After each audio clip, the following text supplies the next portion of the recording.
What's going on, you guys? My name is Angelo. Welcome to Urban Island Angler. Today we're going to be targeting leopard sharks. I'm over here fishing in Richardson's Bay, located in Sausalito, California. The two species are most predominant in this body of water, and they are leopard sharks and bat rays. But as I said in the beginning, we're going for leopard sharks today. So I'm going to show you guys the setup that I use. I'm going to show you some scenery. It's one of my favorite spots. It's beautiful here. Even if you don't catch fish, you can still have a good time just embracing the scenery. But I really love these sharks. Sharks are actually my favorite. So today we're gonna head out there and I'm gonna show you guys how I do this.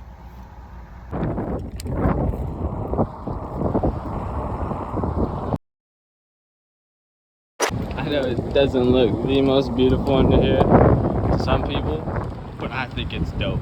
That's all that matters. At times, you can catch stripers in here too. This is a good area. They like to feed off of these posts that have algae, all kinds of shit. We're gonna go in this area and be casting out into the bay, which leads into San Francisco Bay. Damn, bro. It's funny. I'll be showing my mom these videos and she says, "You dress like you're not going fishing." I just say I'm prepared and I have nice clothes.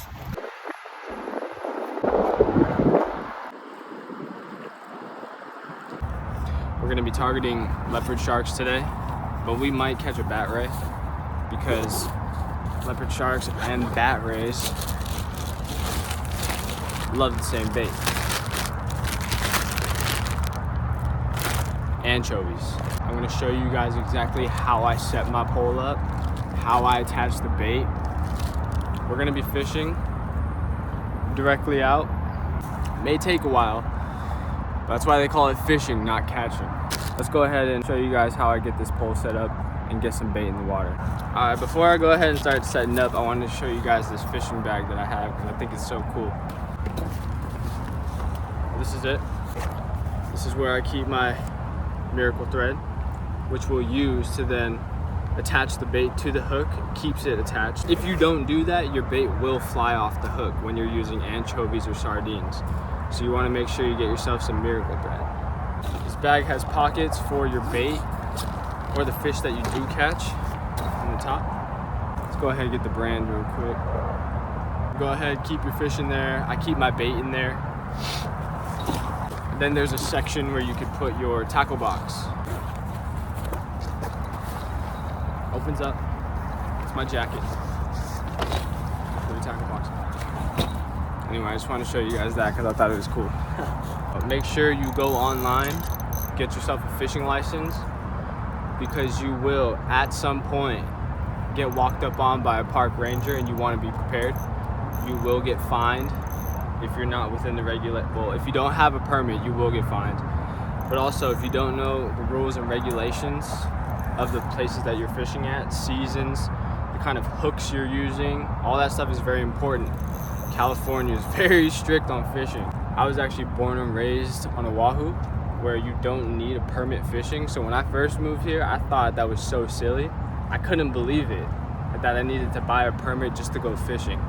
California, you suck, but we still went ahead and purchased our license because we want to do things correctly. We don't want to get fined just for enjoying ourselves. I'm using a 9-foot ugly stick, big water rod. I've been using this brand of rods since I was a child. I love them. So you could bend these from tip to bottom and they wouldn't break. And for that reason, I thought it was so cool. And I still have a good time and I still catch fish. And you guys could do the exact same thing. While fishing for leopard sharks, you could use a shark rig, hence shark fishing. Or today, I went ahead and switched it up because they ran out of shark rigs. And I went ahead and got a sturgeon rig. Now you want to use a sturgeon rig or a shark rig because they typically come rigged with barbless hooks. And you want to make sure you're using a barbless when fishing for these. You can see it has no barb. That's what you want. I've never used the sturgeon rig while fishing for leopard sharks, but I'm sure it's gonna work just fine. It's about a 3-foot line. Surf leader. That's where we're gonna attach the weight. down to the hook.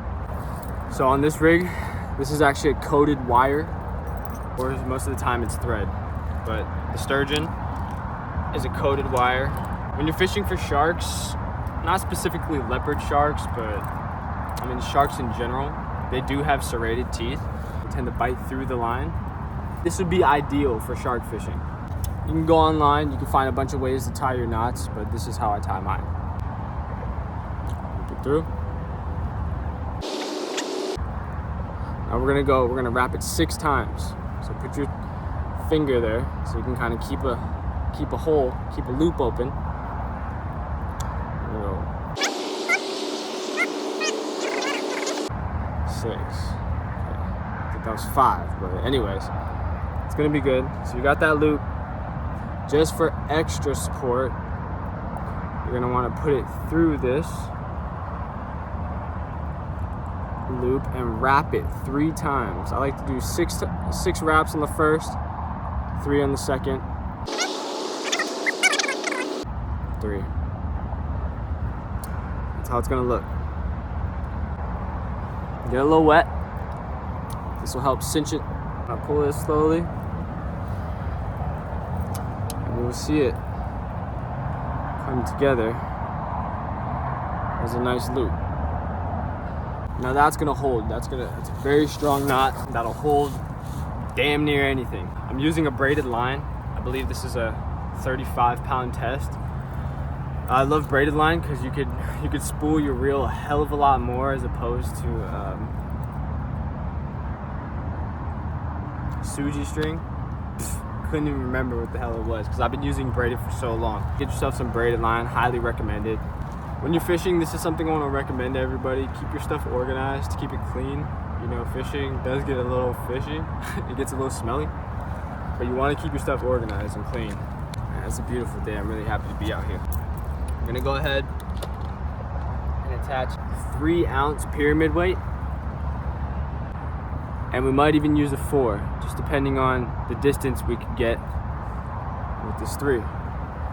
There's all different kinds of weights you can use. I'm using a pyramid weight because that's just what I got.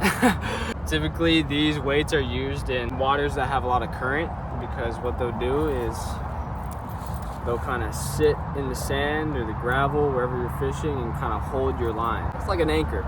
It's a surf rig. So when there is current, your bait can kind of move around freely.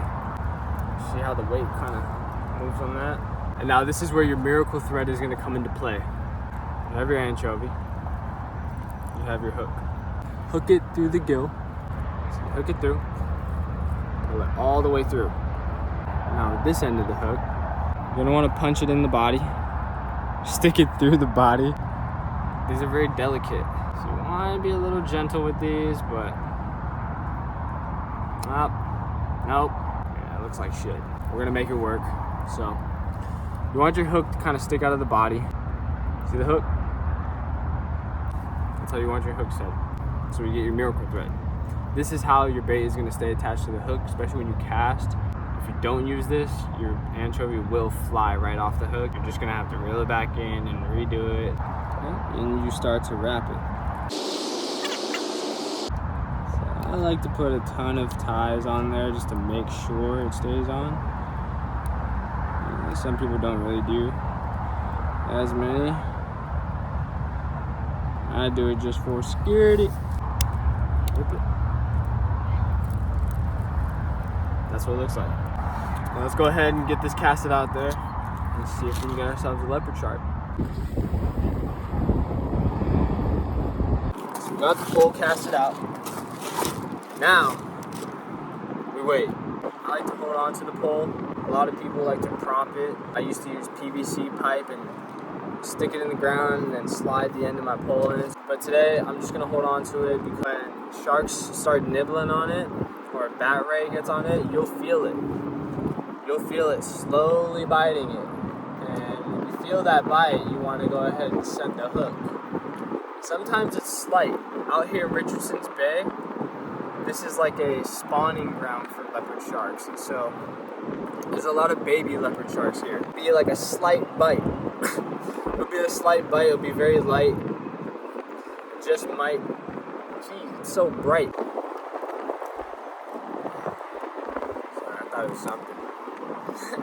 So my hopes with this channel is just to kind of share my little fishing expeditions that I go on. I fish a lot of the time by myself, but would love to share it with people, you know, even if that just means visual, by video. Give you guys some awesome facts about these fish that I catch. When I'm fishing for leopard sharks, you want to target these sharks during warmer weather. They like warmer waters, so they come to little bays, which are shallow, during the warmer months of the year.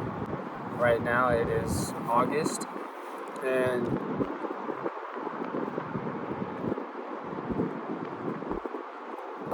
that's my do I got a fish face?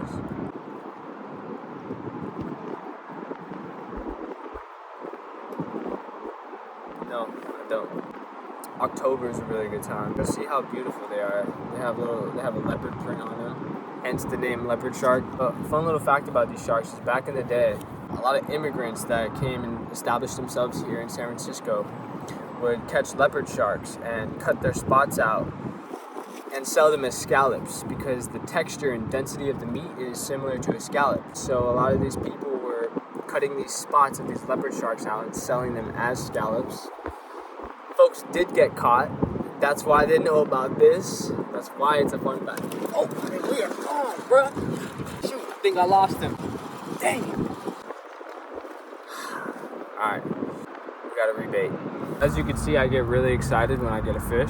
We gotta go ahead and rebait our line. I did get a solid bite there. I don't know, could have been a bat ray, could have been a leopard shark, could have been a crab just pulling it.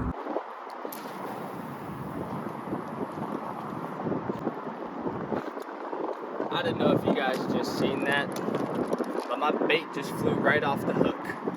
Alright, that cast was way better. Here in this bay, there's a channel. It's the deepest part of this bay. I believe it's a man-made channel. Not 100% sure, but anyway, you want to aim towards the channel. Go on Google Maps, you can see it. You always want to be watching your pole because I have caught a bat ray on a very small pole before and it damn near pulled it in. It actually broke my rod in half. I'll post that little clip on my Instagram. Go ahead and follow me on Instagram at UrbanIslandAngler. I also do workout videos too, so you stay healthy while you're out here fishing. And we just wait. That's it. So as you guys can see, I'm sitting with my foot up on the rock. Now this is form. No, I'm just kidding. That's not even the thing. I'm just sitting because I don't want to stand. What the heck? I'm just trying to be comfortable. It might take a minute. You could sit here all day and not get a bite. You can get a bite in 10 minutes. The tide is actually coming in. You want to pay attention to that because you don't want to go fish in an area that's inaccessible at high tide, because if you get to that area and the tide comes in, you might not be able to get back. This has actually happened to me before.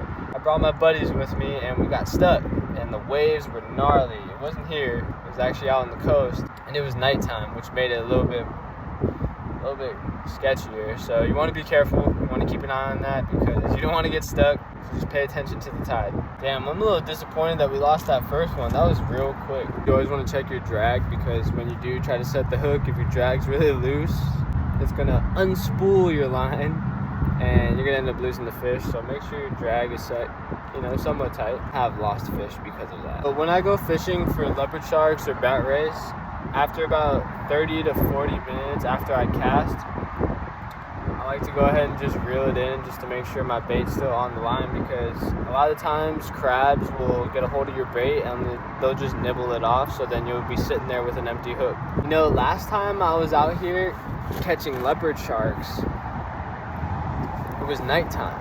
I don't know if that has anything to do with it. It was like 8, 9 at night and we were just landing them back to back. Baby leopard sharks, but it was good fun. I hate when that happens, when you get a bite early on and then you cast out again and then nothing happens. It's like so disappointing. I'm not feeling too confident right now.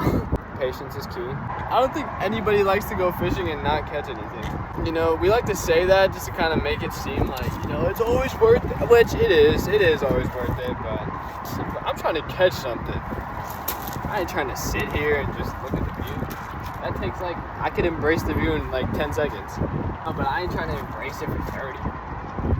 trying to embrace this fish. Trying to embrace this shark, son. It's not looking good. It's not looking good. Moments like these is when you use the phrase, even if you don't catch anything, you still have a great time. Nah. I'm pissed. I've got to be honest with you guys, the longer I sit here, the more my confidence evaporates. Alright, you guys, so I'm actually going to relocate along this little area that I'm fishing at because we are getting no love over here at all. Look at the tide though. I'm having to climb back on these rocks. I'm probably going to fish for maybe another 30 minutes and then call it a day. I'm getting tired and my phone's going to die. That's what I'm filming on, so we're going to walk down this way and give it a shot. In this little area, I've actually landed a really nice leopard shark, so hopefully we can get something. Cause the water is very warm over here, which is a good thing. It's shallow. So, really hoping we get something, man. My first bite got me really stoked. Felt like we were gonna get something shortly afterwards, but I was wrong. Yeah. Okay, it looks pretty nice over here. The water looks good. Let's see if we can get something. This is my favorite little rock. We're gonna target this area where the channel runs directly under the bridge. Right in this area is where we're gonna cast. Most of the bat rays and leopard sharks go in and out of the bay through this channel, so that's where we want to land our bait.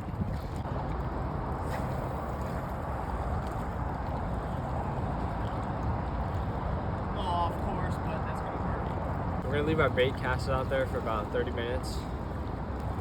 It's 7:17, so at 7:47, 7:50. Hopefully we'll get something by then. If not, we're gonna call it a day and then we'll try again tomorrow, but we'll see what happens. Keep your fingers crossed. I think something's on it. Ain't nothing. All right, you guys, I think I'm gonna call it a day. I'm actually gonna call it an unsuccessful day because after that first bite, we have not gotten any love from this ocean, from the sharks, neither. But we're gonna come out here and try again because I do want to land this shark and show you guys, give you guys a couple little, I still have hope. That's why I'm looking backwards.